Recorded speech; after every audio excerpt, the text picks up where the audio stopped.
Сайн байцгаана уу, намайг Хонгорзол гэдэг. За яг энэ үйлчлэгэнд орохын өмнө бол миний арьс бол ер нь айгүй хуурай. За тэгээд одоо гоо сайхны бүтээгдэхүүн, мейкапа хийхэд хүртэл ер нь нэг юм барзаагаад харахад хүртэл нэг юм хуурай юм шиг юм харагддаг байсан. За дээрэс нь ер нь хүчилттэй, нэлээд хүчилттэй байсан. За тэгээд яг энэ үйлчлэгэнд орсны дараа гэх юм бол одоо нэг арьс арчилгааны бүтээгдэхүүнүүдэд ашиглахад илүү ингээ шингэцэн айгүй сайжирч байгаа нь мэдэгдсэн. Дээрээс нь мейкапа хийхэд хүртэл нэг тогтод сайтай. За тэгээ өмнөхөө бодвол нэг хуурайшиж одоо барзаах нь бүр ингээд багасаад байхгүй, бүр эсрэгээр бүр ингээ глигөөд гялтаагаад илүү гоё ингээ болж байгаа нь мэдэгдсэн. За тэгээд бас дээрээс нь одоо нөхцөл маань бас гайгүй багасаж өгч байгаа. Тэгээ би бүр энийг дахиж дараагийн сард орох бодлол байгаа нөгөө сар алганда ороод ах тасан улам илүү нэг гуйжуулт сайн явах сэтгхийн хэрээр улам арьс маань гоё гэрэлтэж байгаа нь мэдрэгдэнэ гэж бодож байна. За яг энэ үйлчлэгийг бол би өмнө нь ерөөсөө судалж мэдж байгаагүй. За яг ерөнхийдөө сонсч ийсэн.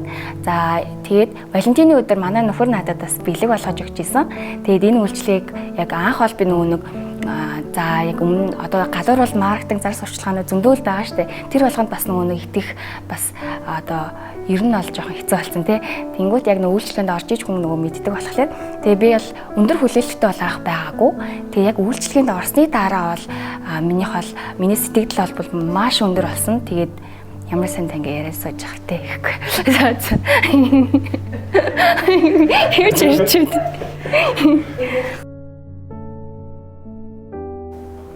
За ер нь бол эмэгтэйчүүд, эрэгтэйчүүд гэлгүй яг энэ үйлчлэгэнд ороод нэг удаа ядаж ороод үзсэн байх хэрэгтэй юм шиг санагцсан. Яагаад тэгэхээр нэг л удаагийн оролтоор надад одоо үр дүн мэдгдсэн учраас таны арьсыг бол яалтчгүй гоё сэргээж, өнгийн сэргээн, дээрэс нь одоо арьс базааж байгаа. Тэгээ ер нь арьсан дээрх асуудлуудыг нэлээд багасгаж байгааг бол анзаарсан.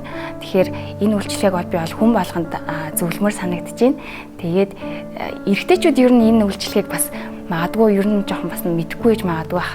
Гэхдээ эрэгтэй хүн гэхээр бас ер нь нэг юм арьс арчилгаанаар холуур тий ингээ явах гад идэг. Харин эсвэргээрээ би нэг удаадаа орцсон байхад баг эмэгтэйчүүдийг бодвол баг мөнгө нь 2-3 дахин бараг ингээ сэрэх юм шиг санагдаад байгаа байхгүй. Тэгэхээр манай эрчүүд бас гоё энэ үйлчлэгэнд ороод үзээсэй гэж бодож байна. Эмэгтэйчүүд бол баг зайлшгүй орох ер нь шаардлагатай ах гэж би бол бодож байна. Яагаад гэвэл бид нар чинь байнгын гоё сайхан байх хэрэгтэй тий. Тэгэхээр энэ зүйлийг гоё хадгалж явахын тулд энэ үйлчлэгэнд бол байнга орж ивэл их зүгээр санагдаж байна. Профиль үйлчлэгэнд ингээ орсон сэтгэлээ та бүхэнтэйгээ хуваалцлаа. Бүгдд нь баярлалаа.